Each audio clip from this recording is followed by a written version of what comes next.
Nous vivons dans un monde violent qui produit frustration et souffrance, guerre et terrorisme, qui précarise les individus, fragilise la société et met en cause la cohésion sociale à travers le développement d'une insécurité sociale généralisée, contraire aux valeurs qui construisent une culture de paix.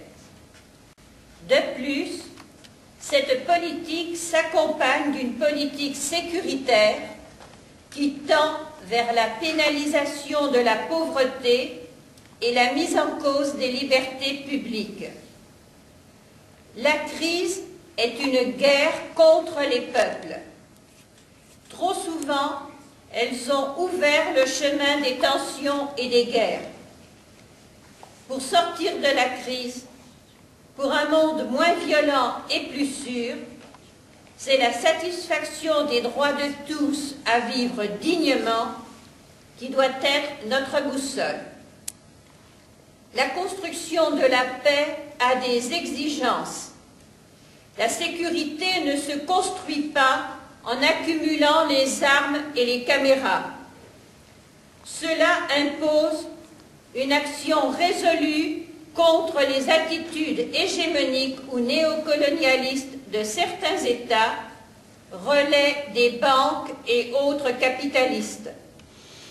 Cela demande de contrecarrer l'établissement de certains marchés où le plus faible est toujours perdant.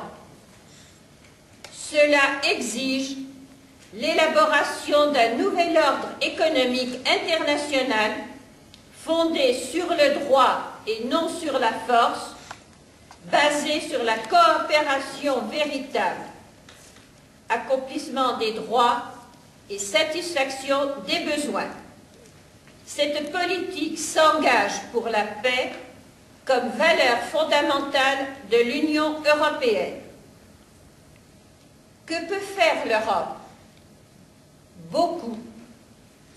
L'hégémonisme imposé par la violence a conduit le monde à une impasse. Il faut une alternative replaçant le dialogue au cœur du règlement de chaque crise ou conflit.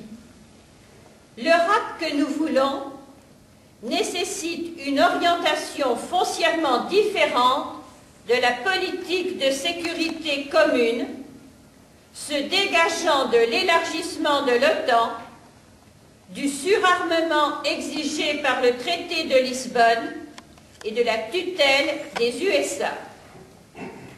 L'Europe que nous voulons suppose l'arrêt du processus de privatisation des grands groupes industriels de défense. L'Europe doit défendre un projet de sécurité commune, transparent et citoyen. La coopération entre nations européennes étant fondée sur le renforcement de pôles industriels de défense à maîtrise publique. Les profits pléthoriques des groupes de défense doivent être réduits et injectés dans des programmes de diversification développant des activités duales de défense et d'utilité civile. L'Europe doit impulser une dénucléarisation militaire multilatérale avec transfert des technologies et savoir-faire vers le civil. Elle doit avancer un cadre juridique international pour contrôler les armements, impliquant bien sûr les armes de destruction massive.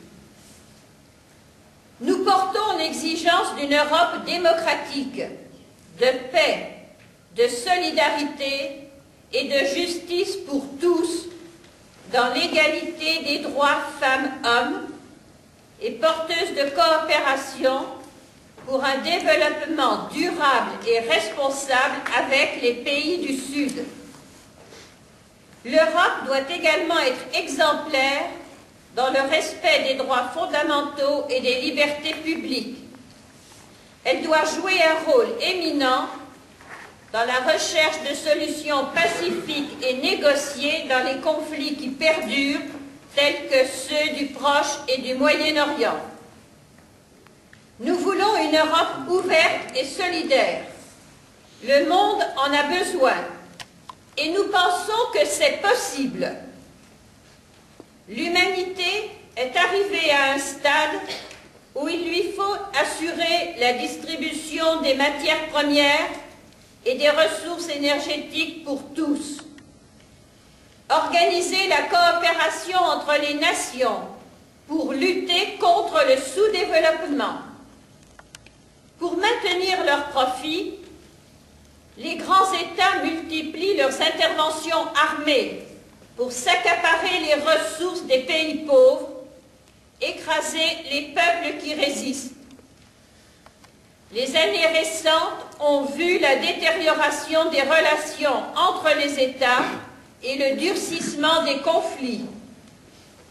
À l'opposé du projet de bouclier antimissiles, à l'opposé de la stratégie de tension à l'Est, négocions un traité pan-européen de sécurité collective. Réorientons les crédits d'armement vers la coopération au développement du Sud. Gérons en commun les biens communs de l'humanité. L'Europe doit contribuer au désarmement et ne doit pas augmenter ses dépenses militaires. L'Europe doit penser la défense pour promouvoir une culture de paix. Les dépenses militaires mondiales ont progressé de 37,2% au cours de la décennie 1997-2006. Durant cette même période, celles de l'Europe ont grimpé de 9,5%. Avec 32 milliards d'euros hors pension, le budget militaire français 2009 a encore augmenté de 5,4%. Pourquoi attendre le 8 juin pour que le Parlement français débatte la loi de programmation militaire 2009-2015 qui doit appliquer les directives du traité de Lisbonne, théoriquement non encore acceptées, à savoir atteindre 2% de notre PIB en dépenses militaires. C'est plus de 180 milliards d'euros que le gouvernement se propose d'investir dans la guerre et les nouvelles armes.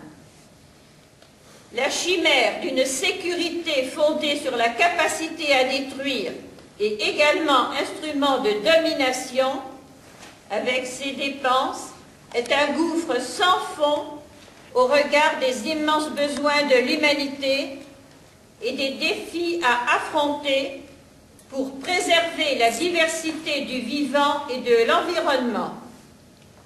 Et nous condamnons l'implantation d'une nouvelle base militaire interarmes dans le golfe Persique à Abu Dhabi face à l'Iran, dans une zone traversée de nombreuses tensions et d'une importance cruciale pour les exportations de pétrole vers l'Occident. Ceci expliquant peut-être cela.